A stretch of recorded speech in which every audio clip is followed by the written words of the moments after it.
तो मैं पहले तो ये जानना चाहती हूँ आपसे कि दांडी महाराज होने का मतलब प्रॉपर मीनिंग क्या है? एक तो अपने यहाँ ब्रह्मचर्य आश्रम जो विद्या अध्ययन के लिए होता है, आप उसमें विधिवत विद्या प्राप्त करेंगे।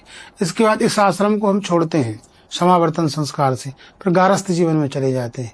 तो गारस्थ जीवन में हमको ऋण है हमारे ऊपर, जैसे भारत ऋणी है ना, वैसे प्रत्येक सनातनी ऋणी है। इस पर 3 ऋण होते हैं, देव ऋण, ऋषि ऋण और पितृण।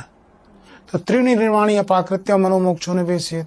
3 ऋणों से जब तक आप पूर्ण नहीं हो जाएंगे तब तक आप मुक्त होने की कामना नहीं कर सकते और मन को उसकी ओर ले जा नहीं सकते हैं। तो इन ऋणों से मुक्त होने के लिए आपको गारस्थ जीवन स्वीकार करना पड़ता है। फिर गारस्थ जीवन भी हम छोड़ते हैं, फिर हम लोग वानप्रस्थी हो जाते हैं। तो वानप्रस्थी में आप समझिए गारस्थ जीवन के खट्टे मीठे जो अनुभव होते हैं उनका परित्याग करते हैं, अंत में संन्यास में चले जाते हैं। आश्रमात् आश्रम गच्छति एष धर्म सनातन।